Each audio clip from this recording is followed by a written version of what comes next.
अस्सलाम वालेकुम। जुर्म की एक और दास्तान के साथ हाजिर खिदमत हूँ, वकार शौकत। आज हम एक अहम टॉपिक पर बात करने जा रहे हैं कि वो ये कि लाहौर के थाना बरकी में सितंबर 27 तारीख को डीएसपी की बेटी और उनकी अहलिया जो है वो अगवा होती हैं और उसका मुकदमा भी दर्ज किया जाता है।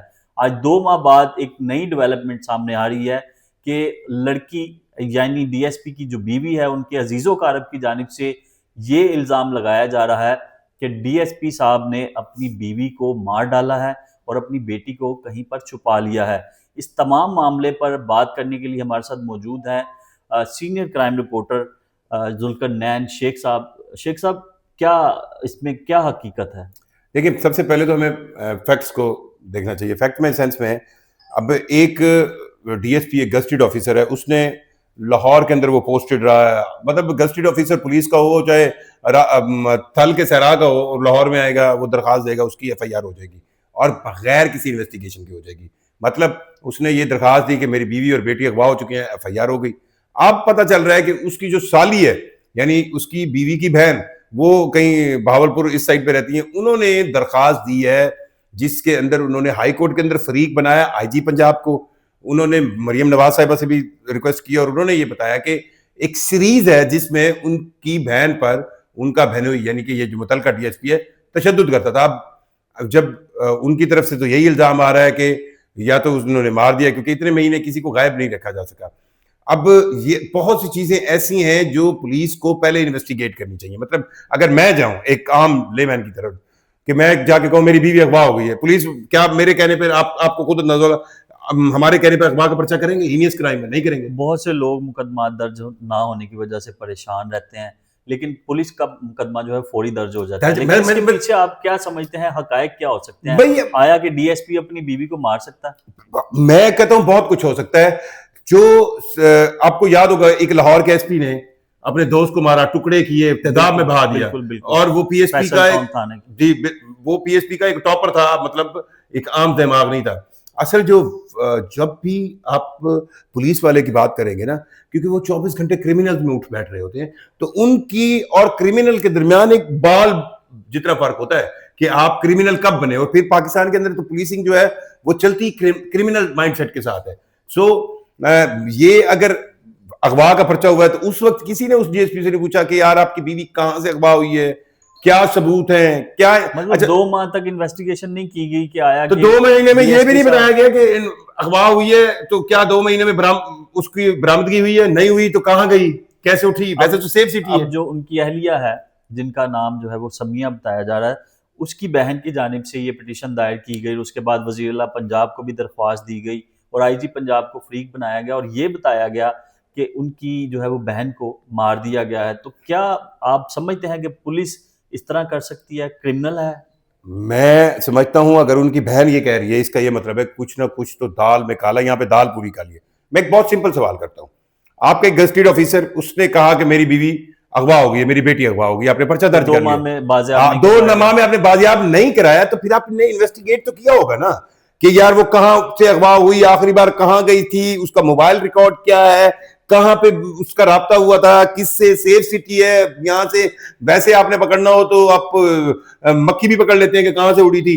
तो किसी ने इन्वेस्टिगेट किया होगा ना, वो भी साथ शामिल है। दरख्वास्त गुजार इकरा ने ये भी जो है मौक़िफ़ अपनाया है कि हमें धमकियां दी जा रही हैं, आप लोगों को इनकाउंटर में मार दिया जाएगा। ये धमकियां बिल्कुल ऐसे ही चलता है, लेकिन मेरे लिए एक और अहम तरीन चीज है, अब इसमें आपको फर्दर शायद इसमें मिलेगा। मुझे लगता है कि ये भी नशे की एक कहानी है। अच्छा, वो जो लास्ट आपने फैसल टाउन में जो बताया, हाँ, उसमें भी कुछ वो आपस में इकट्ठे पार्टी हाँ, कर पार्टी रहे थे, करते थे, क्रिस्टल मेथ यूज करते थे, आइस यूज करते थे, ऐसे ऐसे नशे आ गए मार्केट के अंदर जिसमें आपकी सोचने की सलाहियत। तो आपको क्या लगता है कि पुलिस वाले भी ऑलमोस्ट ऐसा कुछ करते हैं? मैं तो इस मौक़िफ़ पे हूं, पिछले कई सालों से मैं इस बात पर इस मौक़िफ़ पे हूं कि पुलिस, ब्यूरोक्रेसी और पार्लियामेंटेरियन जो अहम तरीन पोस्टों पर बैठे हैं, इनके हर एक 1.5 माह बाद, 2 महीने बाद, 3 महीने बाद ड्रग टेस्ट होने चाहिए। अगर आपने लाहौर के अंदर किसी को पुलिस में गजटेड पोस्ट पर लगाया, इवन एसएचओ पर लगाया, कितने होंगे? 80 एसएचओ होंगे, 100 होंगे। डीएसपी कितने होंगे? 40-50 होंगे। एसपी कितने होंगे? 18-20 होंगे। तो ये सारे मिला के 400 का एक टोला बनेगा ना। आप 400 बंदे पर पूरा लाहौर के 1.5 करोड़ नशे से लोग। मुझे एक बात याद आई, आपने शाहद जट का नाम सुना होगा, उसकी बहुत ज़्यादा वीडियो वायरल हुई थी।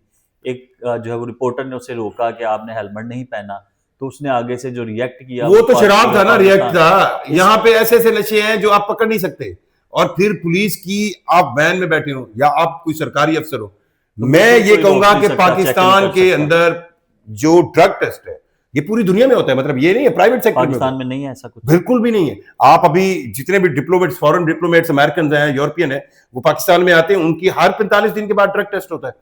अगर किसी अमेरिका के अंदर अगर इन्होंने वीड अलाउ किया है, तो वीड अलाउ करने के साथ साथ उन्होंने प्राइवेट फर्म्स को ये राइट दिया कि अगर वो किसी को हायर करती हैं तो उसका ड्रग टेस्ट लें कि वो ड्रग। और यहां पे तो अहम पोस्ट, अब इस भाई साहब डीएसपी का नशे का इशू आएगा, इनको अपनी बीवी पर कोई इतराज होगा, इसी नशे की हालत में उन्होंने उसको अब पता नहीं बयानिया तौर पर, मुबैना तौर पर, जैसे वो उसकी साली कह रही तौर पर है, अगर मार दिया। एक कहानी तो है ना कि वो उनकी बीवी के साथ कुछ ना कुछ तो ऐसा हुआ है ना, 2 महीने हो गए ना वो 2 कहाँ है। माह से अभी तक नजर नहीं तो आ वो रही, ना ही उनकी बेटी सामने आ रही है।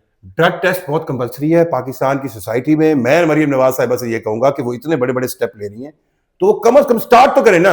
पुलिसिंग पहला महकमा है, पुलिस के लोग, क्योंकि वो इन्हीं क्रिमिनल, इन्हीं ड्रगी के साथ चल रहे होते हैं, तो उनके दरमियान और इनके दरमियान फर्क बहुत कम रह जाता है।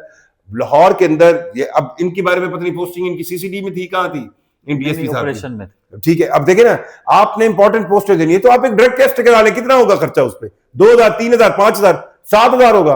पर आपको ये पता चल जाएगा कि ये बंदा, ये जो आपने गस्टेड पोस्ट पे बिठाया, इस बंदे की ओरिजिनलिटी क्या है और ये किस लिहाज से किस पोस्ट पर कैसे बैठना डिजर्व करता है। शेख साहब, अब इस केस का फ्यूचर क्या होगा? चूंकि जो उनकी अहलिया थी समिया, उनकी फैमिली को धमकियां दी जा रही हैं कि आप लोगों ने अगर कोई मजीद जो है वो उस पर स्टेप लिया, कानूनी कार्रवाई की तरफ गए, तो आप लोगों को इनकाउंटर में मार दिया जाएगा, वो डर के मारे सामने भी नहीं आ पाएंगे। नहीं कि नहीं, वो डर उनका निकल गया। अब मेरा ख्याल है मीडिया बीच में पड़ गया। अब इतनी भी अंधेर नगरी नहीं है, इतना भी जुल्म नहीं है, इतना भी कि आप अपनी बीवी को और खुदा न खासा अपनी बेटी को भी साथ इस तरह कर दो और आप बिल्कुल निकल जाओ। हाँ, ये होगा। अब मैं आपको बताऊं, अब इस पे जब अगर कोई इन्वेस्टिगेशन, अगर मिसाल हाई कोर्ट ने कह दिया या मरियम बीबी को जोश आ गया या डॉक्टर साहब, डॉक्टर उस्मान साहब भी मशहूर है, वो कोई एक ऐसी इंक्वायरी बिठाएं जिससे ये ट्रेस हो जाए। अब ट्रेस होने की सेंस तक तो ठीक है, फिर जो आपका जुडिशियल सिस्टम है वो ऐसा घूमेगा कि उनकी अगर साली या उनकी इन लॉज जो इसमें मुदई होंगे, वो खुद ही बेचारे वो लाहौर से नहीं है, बहावलपुर अब से। वो थक थक के बैठ जाएंगे। 6 साल 5 साल बाद वो बाहर आ जाएगा, 3 साल बाद मतलब इस पे कोई जेआईटी बना दी जाएगी जिसको सालों साल कोई पूछने वाला नहीं होगा। देखें, पूछने वाला तो होना चाहिए इस सिस्टम में मौजूद उस तरीक़ेकार को जिसके तहत इस गस्टेड पोस्ट पर बैठे हुए अफसरान की इतनी जुर्रत, उनका काम है कि वो तहफ़्फ़ुज़ देंगे सोसाइटी को, और उनसे अपनी बीवी बच्चे महफूज नहीं है तो आप कैसे तहफ़्फ़ुज़ देंगे? सो इस सिलेक्शन को करने वाले लोगों को सबसे पहले पकड़ना चाहिए, इस सिलेक्शन के तरीकाकार को अडॉप्ट करने वाले लोगों को पकड़ना चाहिए। और ये भी होना चाहिए कि यार कैसे, अच्छा अगर कोई डीएसपी हो गया, गस्टेड हो गया, और उसके घर में उसकी बीवी, उसकी बेटी उससे महफूज नहीं है, तो उसने एक दिन में ये सफर तय नहीं किया, यानी इसका मतलब है कि उसका ट्रैक रिकॉर्ड शुरू से ही ऐसा क्रिमिनल है। सो अगर उस क्रिमिनलिटी को आप सेंस नहीं कर रहे, उस क्रिमिनलिटी को आप देख नहीं रहे, उस क्रिमिनलिटी को आप महसूस नहीं कर रहे, तो फिर आप सिलेक्शन क्या कर रहे हैं और पुलिसिंग क्या कर रहे हैं? Thank you. अब देखना ये है कि पुलिस जो है वो अपने ही अफसर के खिलाफ किस तरह से इन्वेस्टिगेशन करते हैं, क्योंकि 2 माह कबल उस्मान हैदर जो डीएसपी हैं, उनकी बेटी और उनकी अहलिया जो है वो अगवा हुई, और उसके बाद मुकदमा दर्ज होने के बाद इन्वेस्टिगेशन तखीर का शिकार है। और अब जो इल्ज़ामात आ रहे हैं, उन इल्ज़ामात के जो है वो बाद इन्वेस्टिगेशन पुलिस जो है वो क्या करेगी, चूँकि हाई कोर्ट को भी दरख्वास्त दी गई, वज़ीर आला पंजाब को भी दरख्वास्त दी गई, और उसके साथ आईजी पंजाब को भी जो है वो दरख्वास्त की गई है कि इस मामले को मुकम्मल तौर पे देखा जाए। आज के इस व्लॉग से इजाज़त चाहूँगा। अल्लाह हाफ़िज़।